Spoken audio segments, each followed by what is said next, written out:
स्वाहा स्वाहा स्वाहा। अपने हथेली को काट के अपने खून की आहुति देना।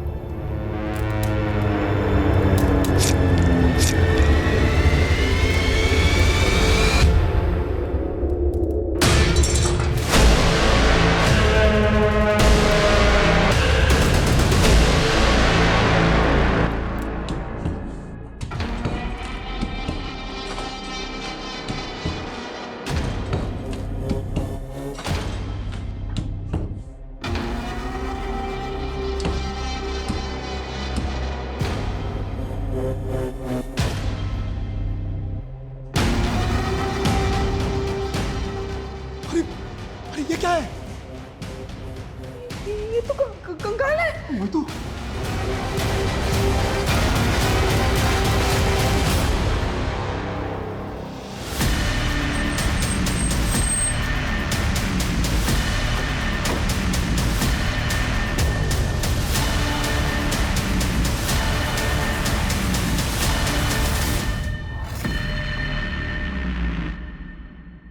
किसका कंकाल है ये? किसको मारकर गाड़ा है यहाँ पे? सर हमें कुछ नहीं मालूम, हमारा कोई लेना देना नहीं है इस कंकाल से। आपके घर की दीवार में कंकाल है और आप कह रहे हैं आपका कोई लेना देना नहीं है। सर हम इस घर में सिर्फ 2.5 साल से ही रह रहे हैं। हमने ये घर बनाया लिया था, क्या पता हमसे पहले रहने वालों ने लाश गाड़ रखी हो यहाँ। हाँ सर, हम तो घर के रेनोवेशन के लिए ये दीवार तोड़ रहे थे। अगर हमने कुछ किया होता तो हम दीवार थोड़ी ना तोड़ते सर। आप दोनों के हाथ में ये चोट कैसे लगी? अपने हथेली को काट के अपने खून की आहुति देना। ये सब उस गुरुजी की उल्टी सीधी हरकतों की वजह से हुआ है। कौन गुरुजी? नवल किशोर शास्त्री, उनके कहने पर ही हमने ये दीवार तोड़ाई थी। अब कंकाल निकला तो भाग गए वो। शर्मा चलो, ये दोनों तो कुछ अजीब ही बात कर रहे हैं। फॉरेंसिक को बुलाओ तो कंकाल निकलवाओ यहाँ से। Okay sir.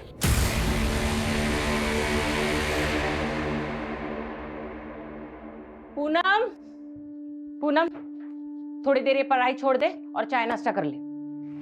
पढ़ाई में ऐसे खो जाती हो ना, तुम्हें खाने पीने का बिल्कुल ध्यान नहीं रहता। लो खाओ। हुआ क्या बताऊं, इस इकोनॉमिक्स ने ना होश उड़ा रखे मेरे। पिछली बार ग्रेड्स कम आए थे ना, तो मैंने ठान लिया था कि इकोनॉमिक्स में तो मुझे टॉप करना है, इसीलिए। तुझ जैसी लगन हो ना, जिंदगी में कोई पीछे रह ही नहीं सकता।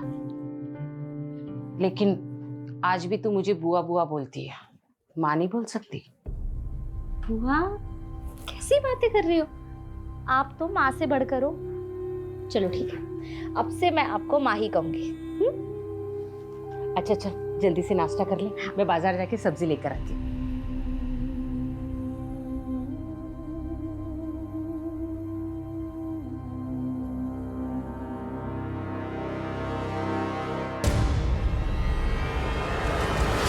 क्या पूनम, बॉयफ्रेंड से बात हो रही थी? नहीं फूफा जी, बस ऐसे ही। क्या है ना कि मैं बहुत फ्रैंक हूँ। तेरी उम्र में लड़कियां जो है ना, वो शादी से पहले ही फूफा जी मेरी छोड़िए। ये मैं क्या बोल ये मेरे साथ जबरदस्ती कर रहे हैं। ये फोन पे अपने बॉयफ्रेंड के साथ लगी हुई थी? नहीं बुआ, मैं बस अपनी दोस्त से बात कर रही थी और कुछ नहीं। ये मेरे साथ जबरदस्ती कर रहे थे। अनाथ समझ के उसको पाल पोस के बड़ा किया, तो मेरे और मेरी बीवी के बीच में झगड़ा लगा रही। मैं आपके रग-रग से वाकिफ हूँ। क्या वाकिफ है? इसको तुम नहीं समझते हो अभी। हट हट हट हट हट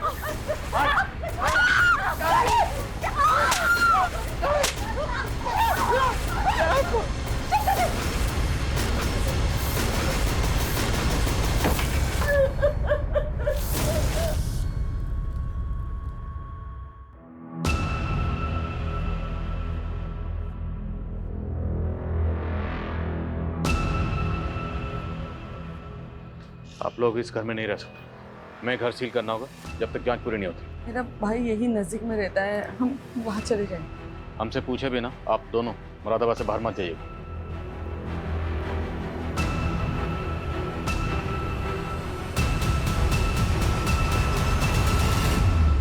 मेरी जिंदगी नर्क बना दी तुमने।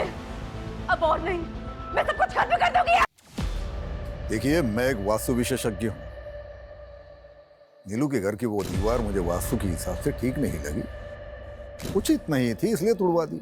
अब उसमें कंकाल निकल आया, उसमें मेरा क्या दोष है? और इस दीवार को तोड़वाने के लिए जो आप लेबर लेकर गए थे, हमने सुना वो सब आपके चेले थे। बिल्कुल, हमारे चेले थे। नीलू और उसका पति भी आपके भक्त हैं, लेकिन अब वो सारा दोष आप ही पे मर रहे हैं। उनका कहना है कि आप पहले से जानते थे कि दीवार में कंकाल है। हम कैसे जान जाएंगे कि उसमें कंकाल था? अगर जानते तो तुड़वाते क्यों? वो तो मुझे दिव्य ज्ञान से आभास हुआ था कि उस दीवार में कुछ अनिष्ट है, और उसी दिव्य ज्ञान से हमें आभास हुआ है कि नीलू के भाई अविनाश की दाढ़ी में तिनका है। आचार्य जी, दाढ़ी को साइड में रखिए, स्पष्ट शब्दों में बताइए क्या कहना चाहते हैं। नीलू का भाई उस दीवार को गिराने का विरोध कर रहा था।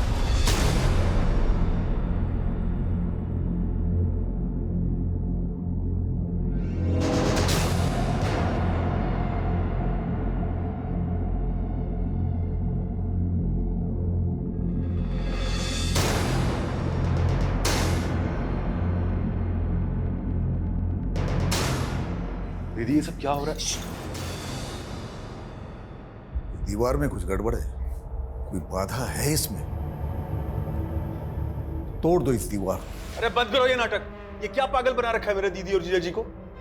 और दीदी, तुम क्यों इस पाखंडी के चक्कर में पड़ी हुई हो? ये तो अपनी दक्षिणा ले जाएगा, और इसके कहने पे तुमने तोड़फोड़ करवा दी ना, तो फालतू के खर्चे में आ जाओगी। ये लो, तुम्हारे भाई को हमारा अपमान करने के लिए बोला यहाँ पर। अरे चुप करिए आप। चुप करो अविनाश। अगर गुरुजी के खिलाफ एक शब्द भी बोला ना तो मुझसे बुरा कोई नहीं होगा। चुप। आपने भी कुछ हम उल्टे सीधे काम नहीं किए। हवन में नीलू और उसके पति को हाथ काटकर खून डालने के लिए कहा। क्या नौटंकी थी वो? नौटंकी नहीं है, पूजा की विधि है। बलि तो नहीं चढ़ा सकते, तो सांकेतिक रूप से उस पूजा को संपन्न किया, कोई गुनाह है? और अगर हमें आपके खिलाफ कुछ मिला तो आपके सारे दोष दूर कर दूंगा। हमसे पूछे बिना शहर से बाहर मत जाइए, उचित होगा।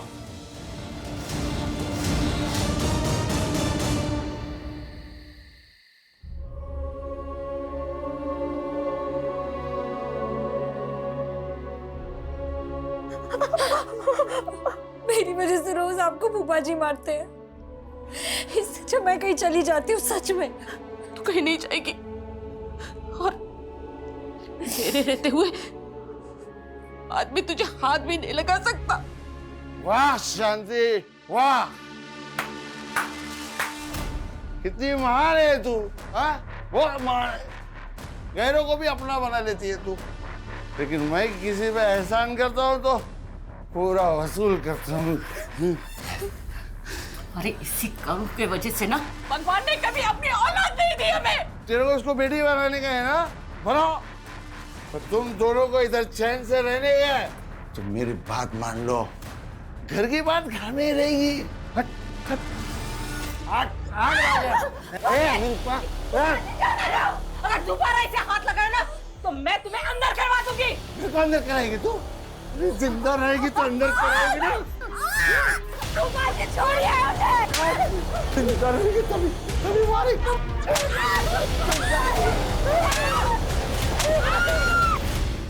बोला था ना दीदी, उस गुरुजी के चक्कर में दीवार मत गिरवाओ। अब कंकाल निकल गया ना, अब पुलिस आप लोगों का आगा पीछा खंगालने में जुट जाएगी। आपको पता है उस दीवार में किसको मार के गाड़ा गया था? हमें कैसे पता होगा? अरे हमको तो हमारे घर से निकाल दिया पुलिस वालों ने, पूरा घर सील कर दिया उन्होंने। घर तो सील करेंगे ही, और अब आप लोग यहाँ रहोगे तो पुलिस वाले यहाँ भी आएंगे। यानी तू कहना क्या चाहता है? हमारे बुरे वक्त में हमें अपने घर में भी नहीं रखेगा? अरे जीजा जी, कैसी बातें कर रहे हैं आप रहो ना आराम से जब तक रहना है। बल्कि मैं एक काम करता हूँ, आप लोगों के लिए कृतिका का कमरा साफ करवा देता हूँ।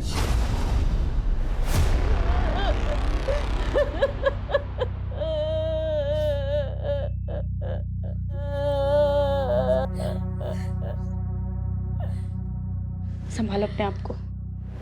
लेकिन कल रात को तो तुम्हारे घर से बहुत शोर आ रहा था, और आज अचानक से भाई साहब को हार्ट अटैक आया उनका।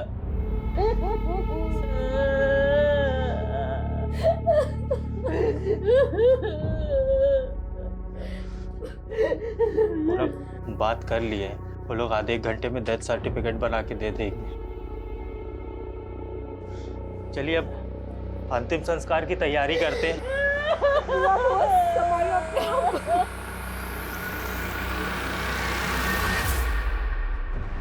डिटेल पोस्टमार्टम रिपोर्ट के हिसाब से जो कंकाल हमें लक्ष्मी सदन में मिला वो कंकाल किसी लड़की का जिसकी उम्र 20 से 30 साल के बीच में रही होगी। हालांकि मौत कब हुई होगी डॉक्टर इसका सही से पता नहीं लगा पाए, पर उनका अंदाजा है कि मौत 2 से 3 साल पहले हुई होगी। सर मनोज कह रहा था कि वो और उसकी वाइफ लक्ष्मी सदन में कुछ 2.5 साल पहले रहने आए थे, लेकिन अगर उन्होंने ऐसा कुछ किया होता तो वो दीवार तुड़वाते ही क्यों?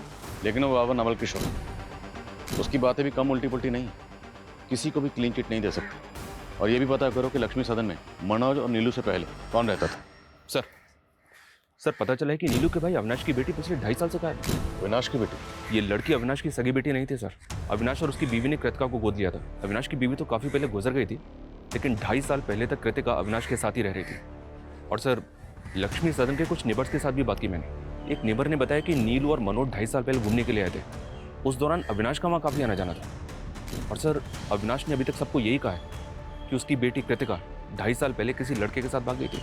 तो क्या ये केस ऑनर किलिंग का केस है? और लक्ष्मी सदन की दीवार में हमें जो कंकाल मिला, क्या वो कंकाल अविनाश की बेटी कृतिका का है? कुछ भी बोले जा रहे हैं आप। अब जबरदस्ती उस कंकाल को कृतिका का बता रहे हैं। आप तो चाहते ही नहीं थे कि दीवार टूटे, क्योंकि दीवार टूटती कंकाल बाहर आता और आपका राज भी। अरे सर, मेरी बेटी जिंदा है। कहाँ है कृतिका? यही तो मालूम नहीं है कि वो उसे बहकाकर ले कहाँ गया है। कौन, किसकी बात कर रहे हैं? समीर यहीं पास के इलाके में अपनी चाची के साथ रहता था। वही मेरी बेटी को बहका रहा था।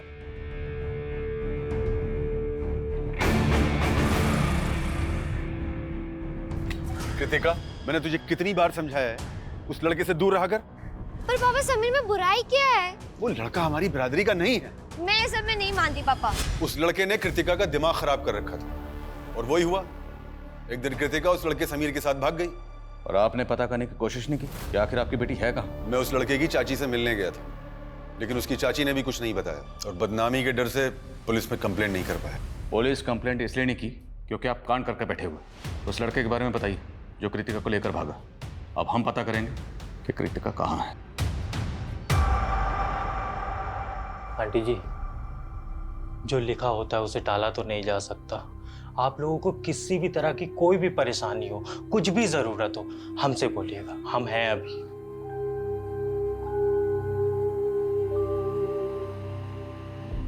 मुझे अपनी परवाह नहीं है गणेश बेटा। मुझे तो बस पूनम की चिंता हो रही है। वो इस घर में अपने फूफा के साथ सुरक्षित नहीं थी। ये दुनिया ऐसे जानवरों से भरी पड़ी है। आंटी जी, आप एक काम करिए, आप हमारी शादी पूनम से करवा दीजिए। ये क्या बोल रहे हो गणेश? पूनम, हम जानते हैं तुम हमारी दूर की मौसी की बेटी हो, पर आंटी जी हमारी मम्मी भी तो यही चाहती थी कि हमारी और पूनम की शादी हो जाए। पूनम, हमारी मम्मी ना बुआ जी से बात भी करने वाली थी, पर उसके पहले ही उनका देहांत हो गया। गणेश, पर गणेश सही कह रहा है बेटा। देखो, तुम दोनों एक दूसरे को बचपन से जानते हो। मुझे ऐसा लगता है गणेश से बेहतर तुम्हारे लिए कोई लड़का हो ही नहीं सकता।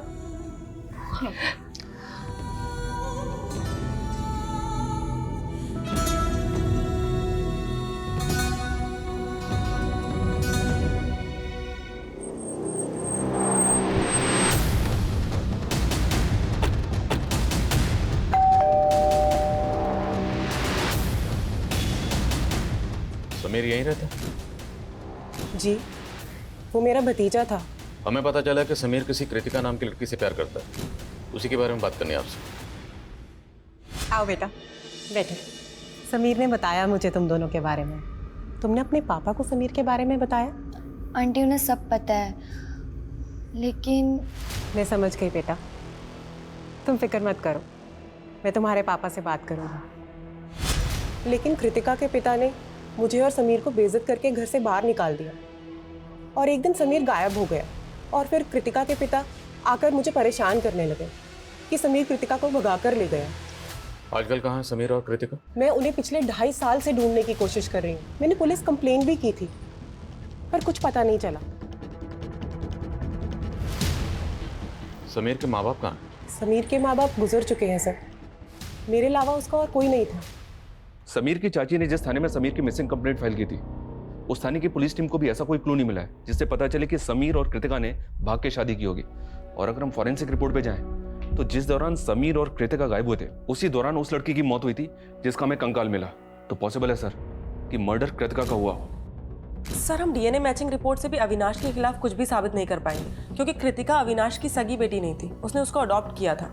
मान लो 2.5 साल पहले कृतिका का कत्ल हो गया, इसलिए वो मिल नहीं रहे। पर ये समीर कहाँ गायब है? कहीं ऐसा तो नहीं क्या अविनाश ने कृतिका के साथ साथ समीर का भी कत्ल कर दिया? अगर ऐसा है सर, तो हो सकता है कि हमें लक्ष्मी सदन में दूसरा कंकाल मिले। चांसेस हैं, पता तो करना पड़ेगा। मैं डीसीपी सर से परमिशन निकलवाता हूँ। और पता चला लक्ष्मी सदन में मनोज और नीलू से पहले कौन रहता था? Yes sir. सर, रजिस्ट्रार से पता चला है कि 3 साल पहले ये घर राघवेंद्र पांडे के नाम पे था। सर, ये इस घर का लास्ट और फर्स्ट ओनर था। सर, ये कई सालों से लंदन में है।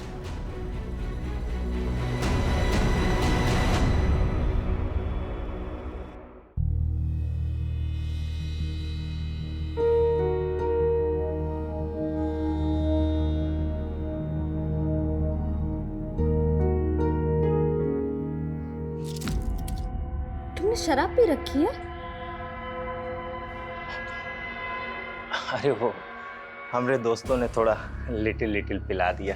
तुमने मुझे पहले क्यों नहीं बताया कि तुम शराब पीते हो? अरे इसमें बताना क्या है, जमाना पीता है भाई। जमाना पीता हो चलेगा, लेकिन मुझे बिल्कुल पसंद नहीं है। तुम्हें मालूम है ना, इसी की वजह से फूफा जी ने मेरे साथ। अरे तो हमने तुमको बचा लिया ना तुम्हारे फूफा जी से।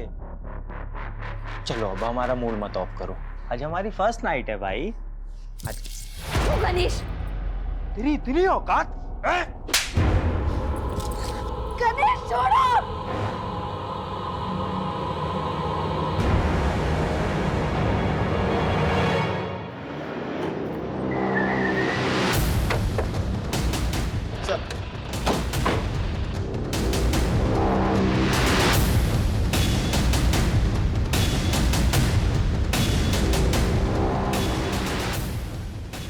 लाइट ऑन कर। पूरे घर को अच्छे से स्कैन करिए, एक एक कोना। Okay sir.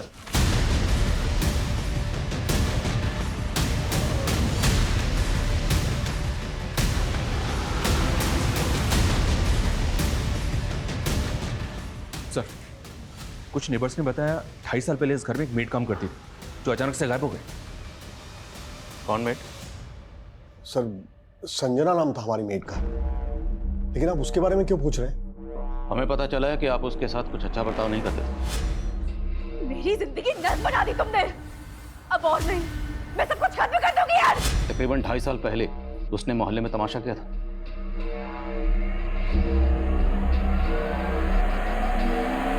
मैंने आप लोगों से उधार क्या मांग लिया? नौकर बना कर रखोगे, मार मार कर काम कराओगे मुझसे। क्यों झूठ बोल रही हो संजना? हाँ, और क्या जरूरत है इतना तमाशा करने की? देख संजना, तमाशा मत कर बेकार में। जो भी तुझे कहना है अंदर जाके कर। चल। 1 नंबर की नौटंकीबाज औरत थी वो। तिल का ताड़ बना के रखा था उसने। इसलिए आपने कंकाल बना दिया उसे? ये कैसी बातें कर रहे हैं आप सर? हमें पता चला कि उसके बाद से ही वो गायब है। लेकिन सर, उसके बाद तो वो अचानक काम छोड़ के अपने गांव चली गई थी। तब तो गांव में मिलनी चाहिए। एड्रेस बोलिए गांव का। सर, एड्रेस तो नहीं है हमारे पास। जिस एजेंसी के जरिए उसको काम पर रखा था, उस एजेंसी का एड्रेस तो होगा। नहीं सर, किसी एजेंसी के थ्रू हमने काम पर नहीं रखा था उसे। वो खुद ही घर आई थी काम मांगने के लिए। कहती थी मंजुलापुरा में कहीं रहती है, लेकिन वहाँ एग्जैक्टली कहाँ ये हमें नहीं मालूम सर। ठीक, फोन नंबर बोलिए उसका। सर, उसके पास फोन नहीं था।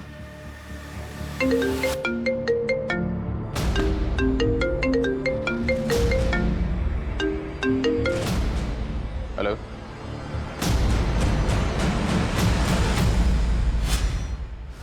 मेरी जिंदगी नर्क बना दी तुमने। अब और नहीं, मैं सब कुछ खत्म कर दूंगी यार। संजना, क्या कर रही है तू ये?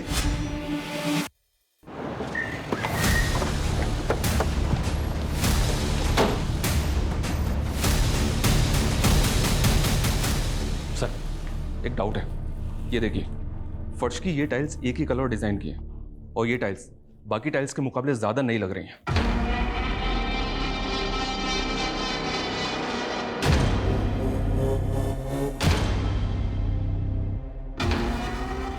खुदवाओ।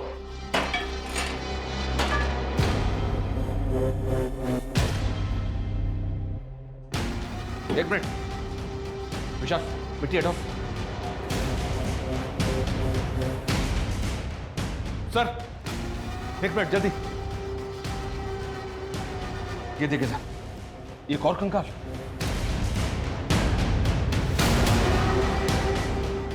विशाल, वो गले में क्या? निकालो सर।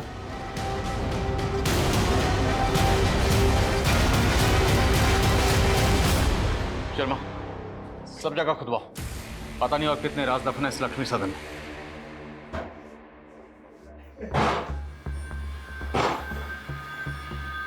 हमारी पत्नी।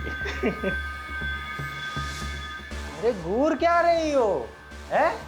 उनसे शादी करके भी ना हमको जबरदस्ती करनी पड़ती है। ये हमको वो सुकून देगी जो तुम हमको जिंदगी में कभी नहीं दे सकती। मैंने कभी सोचा भी नहीं था गणेश कि तुम ऐसे निकलोगे। अरे हम ऐसे ही हैं। आओ डार्लिंग, बैठो। अब तुम देखो और चलो। है? पैर ऊपर कर लो, आराम से।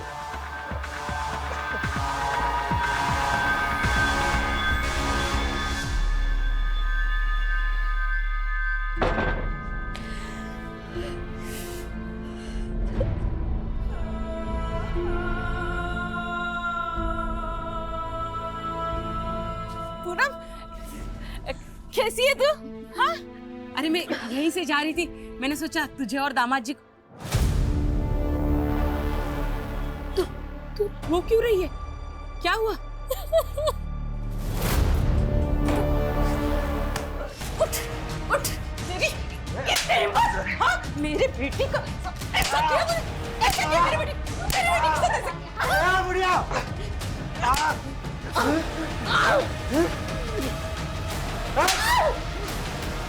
ये मेरी माँ पे हाथ उठाया! तुझे तो मैं बताती हूँ, तू रुक! छोड़ना मत!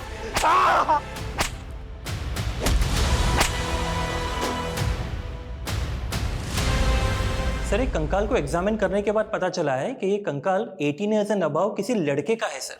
क्या? तो डॉक्टर, क्या लड़के की मौत भी उसी दौरान हुई होगी जिस दौरान लड़की की मौत हुई, जिसका कंकाल हमें लक्ष्मी सदन की दीवार में मिला? हो सकता है सर, मैं आपको डिटेल रिपोर्ट जल्दी सेंड करता हूँ। ये चेन हमें कंकाल पे मिली थी। क्या समीर ऐसी चेन पहनता था? नाम मुझे ठीक से याद नहीं आ रहा है, पर आप ये सब क्यों पूछ रही हैं? देखिए, हमें लगता है कि कृतिका के साथ साथ समीर का भी मर्डर हुआ। पहले आप उस पर कृतिका के मर्डर का इल्जाम लगा रहे थे, अब दूसरा कंकाल मिल गया तो समीर समीर कर रहे हैं। क्या सबूत है कि दोनों कंकाल समीर और कृतिका के हैं? अबे ओए, सबूत तो इस बात के भी नहीं मिले कि समीर और कृतिका जिंदा हैं। सर, मैं कह रहा हूँ कि मैंने उन्हें नहीं मारा है। आप मेरा यकीन क्यों नहीं करते? हम यकीन नहीं करते, तोड़ाई करते हैं जब तक मुजरिम सच नहीं बोलता। अभी तक आपकी मेट संजना का कुछ पता नहीं चला, हम उसे ढूंढ ही रहे हैं, और अब लक्ष्मी सदन में दूसरा कंकाल मिला। अब ये तो कहना मत कि आप लोग इस बारे में कुछ जानते ही नहीं। सर, हम सचमुच कुछ नहीं जानते। आप बेकार में हमें और अविनाश को परेशान कर रहे हैं सर। एक मिनट सर, आपने किचन में खुदाई की थी ना? और कंकाल भी आपको वही मिला ना? जी सर, अब तो मुझे पूरा यकीन है सर कि ये काम जरूर उन लोगों का है जो हमसे पहले वहां रहते थे, क्योंकि जब हम वो घर देखने गए थे तब हमने भी देखा था कि किचन की टाइल्स अलग अलग है, और हमने इसके बारे में एजेंट को भी बोला था। कौन एजेंट? शेखर यादव सर। राघवेंद्र पांडे ने उसी एजेंट को घर की चाबी दे रखी थी। ये देखिए सर,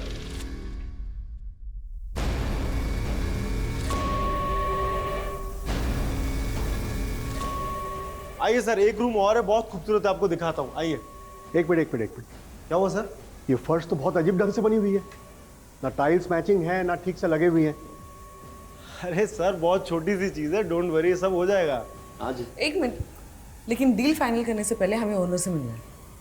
हाँ जी बिल्कुल, पर वो फिलहाल तो लंदन में है सर। उनका ये कहना है कि एक बार जैसे ये डील लॉक हो जाती है तो रजिस्ट्रेशन के लिए इंडिया आ जाएंगे। सर ओनर तो सिर्फ डॉक्यूमेंट साइन करने के लिए आए थे सर, लेकिन उस वक्त लक्ष्मी सदन का करता धरता ये एजेंट शेखर यादव ही था। क्या सर, लक्ष्मी सदन में 2 कंकाल मिले हैं? ओ एजेंट, हमारे साथ ड्रामा मत कर। लक्ष्मी सदन का सौदा तुमने करवाया था ना? सर मैंने करवाया था, पर इस बात को 2-3 साल हो गए हैं। एग्जैक्टली। ये जो मर्डर हुए हैं ना, वो भी 2-3 साल पहले ही हुए। उस घर के पहले मालिक राघवेंद्र पांडे ने जाने से पहले चाबी तेरे हवाले की थी। लक्ष्मी सदन की चाबी 24 घंटे तेरे पास रहती थी, और जहाँ किचन में कंकाल मिला है वहाँ की टाइल्स बदली गई। और मनोज और नीलू ने तुझे इस बारे में बताया भी था। नहीं सर, मुझे इस बारे में कुछ नहीं बताया था। सर हो सकता है ये मनोज और नीलू ने ही टाइल्स बदल दी हो, या हो सकता है ये फर्स्ट ओनर और सेकंड ओनर ने ये सब कांड किए हो। फर्स्ट, सेकंड, थर्ड जितने भी ओनर सबको घसीटेंगे। तो ये बता, लक्ष्मी सदन में किसकी लाश गाड़ कर राघवेंद्र पांडे लंदन भागा? सर मुझे क्या मालूम। सर मैं बस इतना बता सकता हूँ कि ये राघवेंद्र पांडे एक अय्याश किस्म का आदमी था। उसने मुझे लंदन जाने से पहले करीब 3.5 साल पहले अपना घर बेचने के लिए कहा था। उसके बाद मैं जब भी उससे जाके मिलता था तो हमेशा नए लड़के लड़कियों के साथ रहता था। उस दौरान ये अकेला रहता था सर। अरे शेखर, कैसा है? मैं अच्छा हूँ सर, आप कैसे हैं? बस बढ़िया, बैठना। नहीं सर, थैंक ड्रिंक। अरे नहीं सर, सर मैं ये कह रहा था वो एक पार्टी से बात की थी आपके घर के लिए, तो 70 लाख रुपए बोल रहे हो। 85 लाख रुपए से 1 रुपया कम नहीं लूंगा। सर उसके 2 दिन बाद ये मेरे ऑफिस आया और कहने लगा कि लक्ष्मी सदन 70 लाख में बिकवा दो। लेकिन सर तब तक वो पार्टी दूसरी डील कर चुकी थी। उसके बाद उसने चाबियां दी और लंदन चला गया, बोला कि जल्द से जल्द बिकवा दूं। बोलो शर्मा। सर, रसोई के दूसरे हिस्से में एक और कंकाल मिला है। तीसरा कंकाल? जी हाँ सर, देखते ही देखते double murder case triple murder में बदल गया सर। कि ना मैं सब कुछ भूल जाती हूँ। मेरे सारे दुख, सारी परेशानियाँ सब एकदम से गायब हो जाते हैं। हम तुम्हारा हर दुख अपना बना लेंगे, बस एक बार हाँ कह दो। मुझे लगता है कि मैं तुमसे प्यार करने लगी हूँ। रिपोर्ट से साफ है कि पहला कंकाल 20 से 30 साल की लड़की का है, दूसरा 20 से 30 साल के लड़के का, और तीसरा 3 से 5 साल के बच्चे का। और इनके अलावा अभी तक और कोई कंकाल हमें नहीं मिला सर। अभी तक हमें ऐसा लग रहा था कि समीर और कृतिका का मर्डर हुआ होगा, लेकिन बच्चे का कंकाल मिलने के बाद ऐसा लग रहा है जैसे किसी कपल के साथ साथ उनके बच्चे का भी मर्डर हुआ होगा। शर्मा मत भूलो, नीलू और मनोज की मेड संजना भी गायब। हमारे जितने भी सस्पेक्ट हैं उनमें से हम किसी को भी क्लीन चिट नहीं दे सकते। फिलहाल इन तीनों विक्टिम्स की पहचान पता करने पर जोर दो। एक बार इनकी पहचान हो गई तो इस केस की चाबी हमारे हाथ में होगी। मैं कम इन सर? कम सर मैंने लक्ष्मी सदन के पहले ओनर के बारे में पता किया। राघवेंद्र अपनी बीवी नेहा और 5 साल के बेटे के साथ रहता था। सर उनका एक सर्वेंट भी था। सर लोगों का कहना है कि राघवेंद्र की अय्याशी की वजह से उसकी वाइफ से उसका बहुत झगड़ा होता था। शर्म करो राघव, एक बेटा है हमारा और तुम्हारी अय्याशी की खत्म ही नहीं होती। ज़्यादा चिल्लाने की जरूरत नहीं है, वरना क्या कर लोगे? क्या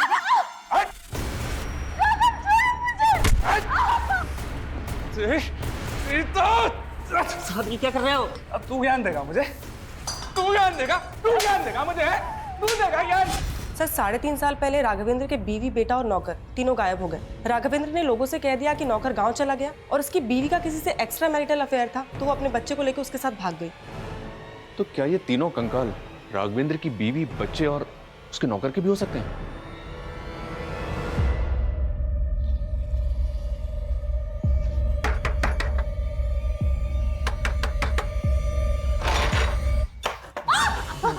तेरे और तेरी बेटी के चक्कर में पूरे 15 दिन हॉस्पिटल में रहे हैं।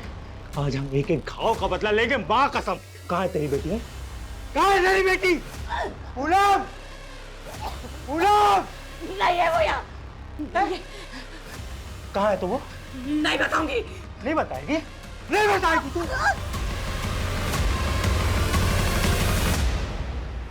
ठीक है राघवेंद्र जी, जरूरत पड़ी तो आपको फिर कॉल करूंगा। Thank you. इस राघवेंद्र को इंडिया बुलाना आसान नहीं होगा। कोर्ट से इसके प्रत्यर्पण की अर्जी हासिल करने के लिए हमें कोर्ट में अपनी दलीलें मजबूत करनी होगी। इस एजेंट शेखर को बुला, क्योंकि राघवेंद्र के लंदन जाने के बाद शेखर ने ही लक्ष्मी सदन में रेनोवेशन का काम करवाया था। सर मैंने सिर्फ कॉन्ट्रैक्ट दिया था रेनोवेशन का, मैं तो उस वक्त वहाँ रहता भी नहीं था। सर मुझे लगता है कि ये रेनोवेशन करने वालों ने ये कांड किया है। रेनोवेशन का कॉन्ट्रैक्ट किसे दिया था? सर माला शर्मा। सर हमने एकदम बेस्ट क्वालिटी का मटेरियल यूज किया है, ऐसे कैसे डैमेज हो गया? चिल्लाओ मत। हमने पूरी कमिटमेंट के साथ हमारा काम किया है। अब मेरी पेमेंट में से 1% भी काटा ना तो 100% वसूलूंगी, समझे? You don't know who I am. And Rohit, you कितनी बार कहा है तुमसे, अगर मटेरियल में मिलावट करो तो ऐसे करो कि किसी को पता ना चले।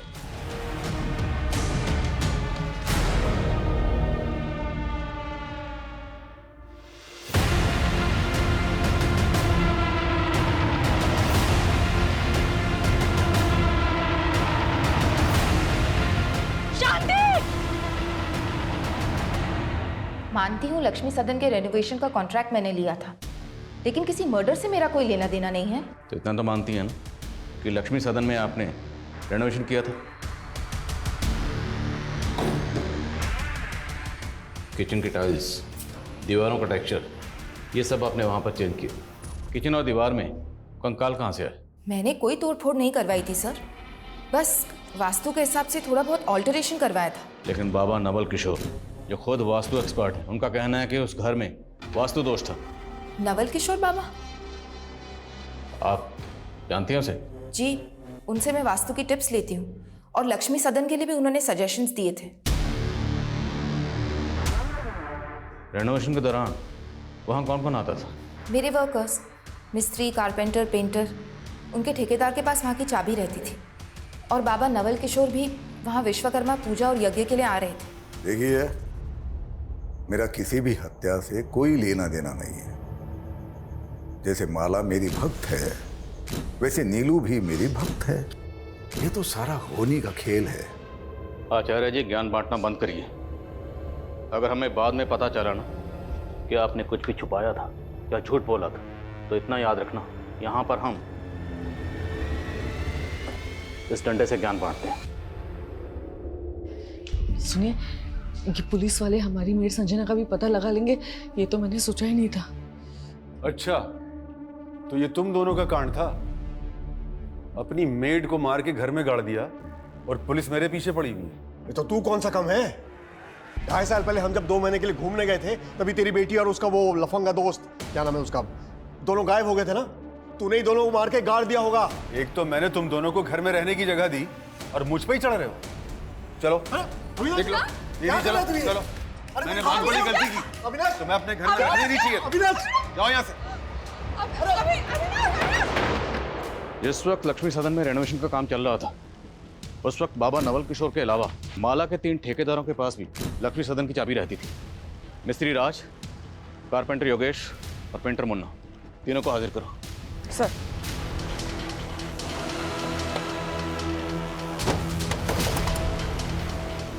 राजमिस्त्री। हाँ मैडम। चल। अरे मैडम क्या हुआ? अरे चल।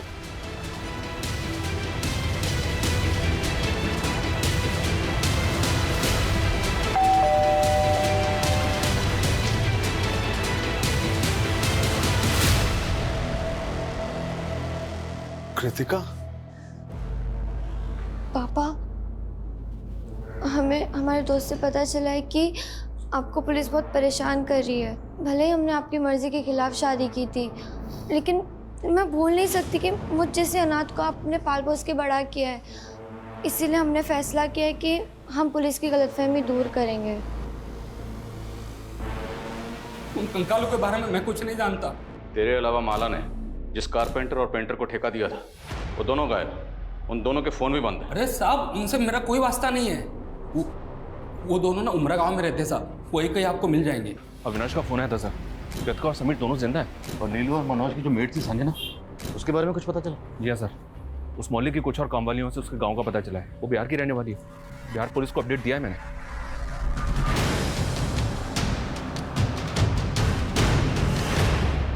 सर, मुझे पता चला कि आप लोगों ने मुझे इंडिया बुलाने के लिए कोर्ट से एक्सट्रेडिशन रिक्वेस्ट फाइल की है, और मैं नहीं चाहता कि इस वजह से मेरी यूके सिटीजनशिप में कोई खतरा पैदा हो। इसीलिए आपकी गलतफहमी दूर करने के लिए मैं खुद यहाँ चला आया। बहुत बहुत शुक्रिया जो आप इतनी दूर से हमारी गलतफहमी दूर करने के लिए खुद यहाँ तशरीफ लाए। अब ये बताइए कि आपकी बीवी, बेटा, नौकर गायब है, करेक्ट? लक्ष्मी सदन जहाँ पहले रहते थे, वहाँ से हमें 3 कंकाल मिले। पहला कंकाल दीवार में और बाकी 2 कंकाल किचन की फ्लोर के अंदर। शर्मा,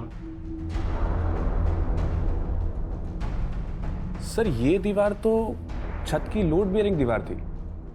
मतलब अगर इसको कोई तोड़ देगा तो छत कभी भी गिर सकती है, और अगर इसको तोड़कर किसी ने किसी को गाड़ा है तो मतलब वो कोई जानकार आर्किटेक्ट ही होगा। आपके एजेंट शेखर ने माला शर्मा नाम के आर्किटेक्ट को इसका कॉन्ट्रैक्ट दिया था, आप तो जानते ही होंगे। नहीं सर, मैं माला को तो नहीं जानता, और सर मेरा इन स्केलेटन से कोई लेना देना है नहीं। लेकिन आपका अपनी बीवी और बच्चे से तो लेना देना है ना। आपकी बीवी, बच्चा और नौकर कहाँ गए? सर एक्चुअली जब से वो लोग मुझे छोड़ के गए हैं मैंने उन्हें ढूंढने की कभी कोशिश की नहीं। अगर आप चाहें तो मैं नेटिव एड्रेस दे सकता हूँ अपनी बीवी और नौकर के। हमने कुछ नहीं किया साहब, हमने कुछ नहीं किया साहब। हम तो मामूली से पेंटर और कारपेंटर हैं। तो गायब क्यों हुए थे? साहब हमें काम नहीं मिला इसलिए हम गांव चले गए थे। अब जब पूछ रहा हूँ उसका सच सच जवाब देना। तुम दोनों ने लक्ष्मी सदन में तकरीबन 25 दिन काम किया था ना? जी साहब किया था। उस दौरान तुम लोगों को ऐसा कुछ लगा या ऐसा कोई शख्स वहाँ आया था जिस पर तुम लोगों को शक हो कि वो ये कांड कर सकता था? सर हम तो शाम 7 बजे काम खत्म करके चले जाते थे, लेकिन एक दिन लेट हो गया तो हमने देखा कि माला मैडम अपने दोस्त के साथ आई थी। माला मैडम वहाँ आए दिन आती थी, अपने दोस्त के साथ ड्रिंक करती थी। साहब इसके अलावा हमें कुछ नहीं पता। माला के एक एक दोस्त के बारे में पता करो, हो सकता है उसका अपना किसी दोस्त के साथ पंगा हो और ये माला इन मर्डर्स में शामिल हो। और ये भी चेक करो क्या माला के बैकग्राउंड में कोई ऐसा है जो गायब है, और माला के तीनों ठेकेदार, उन सब की बैकग्राउंड पता करो। सर खबरी का कॉल है। हेलो, ठीक है उसे यहाँ ले आओ। सर मनोज और नीलू की मेट संजना का पता चल गया। गुड। साहब नीलू और मनोज जी बहुत टॉर्चर करते थे साहब, उनसे उधार क्या नहीं लिया, गुलामी बना लिया था उन्होंने, इसलिए मैं तंग आकर खुद ही मरना चाहती थी। मेरी जिंदगी नर्क बना दी तुमने, अब और नहीं, मैं सब कुछ खत्म कर दूंगी यार। संजना पागल हो गई क्या कर रही है तू ये? अगर वो लोग मारपीट करते थे तो पुलिस के पास क्यों नहीं है? साहब हम गरीब लोग अगर पुलिस के चक्कर में पड़ेंगे तो हमें कहीं भी काम नहीं मिलेगा। संजना, कृतिका और समीर का तो पता चल गया है, लेकिन राघवेंद्र की बीवी, बच्चे और नौकर का अभी तक पता नहीं चला सर। लेकिन सर हमें ये जो तीनों स्केलेटन मिले हैं इनका एज ग्रुप भी इससे मैच करता है। सर हो सकता है राघवेंद्र हमें बेवकूफ बना रहा हो। हेलो सर, वो राज की इंफॉर्मेशन मिली है। राज की इंफॉर्मेशन? स्पीकर। हाँ बोल। 1.5 साल पहले बरेली की पुलिस ने उसे किसी केस में उठाया था। क्या केस था वो? सर वो तो मालूम नहीं, लेकिन पास की बस्ती में एक विधवा औरत रहती है अपने 2 बच्चों के साथ, वहाँ भी उसका आना जाना था सर। शर्मा, पता करो बरेली के कौन से थाने की पुलिस राज को उठाकर ले गई। राज को हाजिर करो।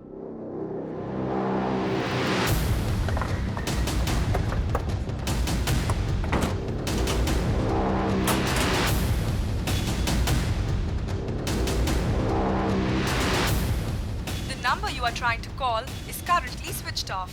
Please try again. इस राज का तो फोन भी बंद आ रहा है। एक काम करो, इसका फोन ट्रेस करो, पता करो कि ये कहाँ भाग गया है। सर वो विधवा औरत कौन है जिसके पास राज का आना जाना था? सर ये पास की बस्ती में रहता है। सर मैं नहीं जानती राशिद कहाँ है। पर उसका नाम तो राज है ना? सर उसका असली नाम राशिद है, लेकिन सब उसको राजा बोलते हैं। आपका राशिद से क्या रिश्ता था? मैं एक विधवा औरत हूँ, 2 बच्चों की माँ हूँ। कुछ पैसों से मेरी मदद कर देता था और मुझे लगा था कि वो मुझसे शादी करेगा, पर सर उसने तो किसी और से शादी कर लिया। किससे शादी कर? सर कोई थी बदचलन औरत। सर राशिद से शादी करके उसी के भाई से चक्कर चला के भाग गई। जी 1.5 साल पहले एक सुसाइड केस के बारे में पूछताछ करने के लिए हमने राज को तलब किया था। किसके सुसाइड केस के बारे में? उस वक्त हमें एक मर्डर केस लग रहा था। शांति नाम की एक औरत अपने घर में लटकी हुई मिली थी। जब हमने इंक्वायरी की तो पता चला कि शांति की एक मुंह बोली बेटी थी, पूनम। उस वक्त तो पूनम का कुछ पता नहीं चला, लेकिन बाद में पता चला कि पूनम ने गणेश नाम के किसी आदमी से शादी की थी। सर पूनम तो हमको 8 साल पहले ही छोड़ के चली गई थी। हमने सुना तो उसको मारता पीटता था। एक बार तूने शांति को भी मारने की कोशिश की थी। नहीं सर, उस दिन हम पूनम के घर पूनम को वापस लेने के लिए गए थे, पर उसकी बुआ ने हमको बताया ही नहीं कि उनने पूनम को कहाँ भेज दिया है। जब हमने पूनम का सोशल मीडिया खंगाला तो पता चला कि वो वहाँ पर राज से टच में थी। जब हमने राज से पूछताछ की तो उसने बताया कि उसकी और पूनम की शादी हुई थी, लेकिन पूनम राज के भाई शाहिद के साथ भाग गई थी। उसी वक्त इस केस की पोस्टमार्टम रिपोर्ट आ गई, जिससे कंफर्म हो गया कि ये एक सुसाइड ही था। तो हमने केस बंद कर दिया। तो आपको राज के भाई शाहिद और पूनम के बारे में कुछ पता नहीं चला? वो कहाँ? जी नहीं, लेकिन हमें ये ज़रूर पता चला कि राज और पूनम का 3-4 साल का एक बेटा था और पूनम उसे भी अपने साथ ले गई थी। मुझे लगता है ये राज ही है जो तीनों कंकालों का रहस्य जानता है।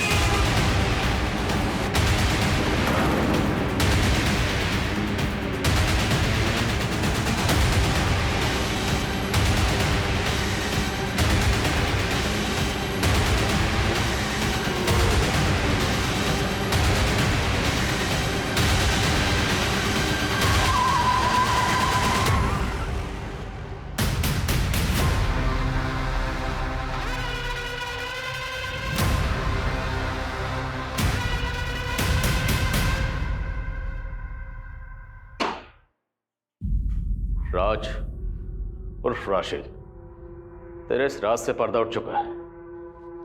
तेरा डीएनए 2 कंकालों से मैच हो चुका है। पहला कंकाल है तेरे भाई शाहिद का, और दूसरा तेरे बेटे का, और तीसरा पूनम का। सोशल मीडिया पर रिक्वेस्ट भेजी थी साहब मैंने उसको, उसने तुरंत एक्सेप्ट कर ली। फिर धीरे धीरे चैटिंग शुरू होने लगी, फिर मैं उसके दिल का राजा बन गया। शादी करने के लिए तैयार हो गई साहब मेरे साथ, लेकिन उसको ये धक्का बर्दाश्त नहीं हुआ था कि मैं राज नहीं राशिद हूँ। कुछ ही दिनों बाद मुझे पता चला कि उसका मेरे भाई शाहिद के साथ चक्कर चल रहा है। मेरे से मन नहीं भरता तेरा, मेरा भाई चाहिए तुझे। मैंने तुम्हारे भाई से थोड़ी सी बात कर ली, इसका मतलब कुछ भी निकालोगे क्या? शर्म आनी चाहिए तुझे राज। अरे 4 साल का बच्चा है तेरा और पूनम का, भाई पे शक कर रहा है। उनको दिखाने के लिए मैंने उनके झूठ पे भरोसा कर लिया साहब, लेकिन अंदर से बदला लेना था ना। और उस टाइम पे मुझे लक्ष्मी सदन का ठेका मिल गया था, और उस दौरान मेरे बेटे का बर्थडे आया। सही मौका मिल गया था मुझे, तो फिर वो लोग यहाँ आए, फिर मैंने बर्थडे का केक काटा। उसके बाद मैंने उनके कोल्ड ड्रिंक में जहर मिला दिया।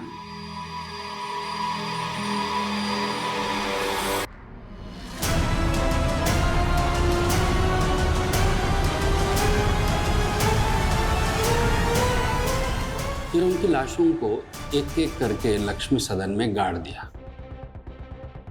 फिर मैं सबको बोला कि मेरी बीवी पूनम और मेरा बेटा शाहिद के साथ कहीं भाग गए हैं। और फिर एक बार मैं एक नए हमसफ़र की तलाश में जुट गया साहब। नया हमसफ़र मतलब नया आशिका? शर्मा, आशिक का जनाजा है, जरा धूम से निकलना चाहिए।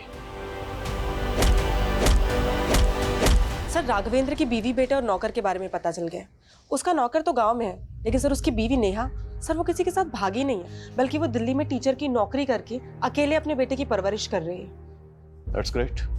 जब कोई औरत रिश्तों में धोखा खाने के बाद अपनी इज्जत, अपनी सेल्फ रिस्पेक्ट और अपने स्वाभिमान की परवाह करते हुए आगे बढ़ती है, पुरानी बातों को पीछे फेंक कर मूव ऑन करती है, तो वही फैसला उसके लिए सही होता है। पूनम राशिद को सोशल मीडिया पर मिली, पर राशिद की सच्चाई जाने बिना उसने आंख बंद करके राशिद पे यकीन किया और उसके फरेब का शिकार हो गई।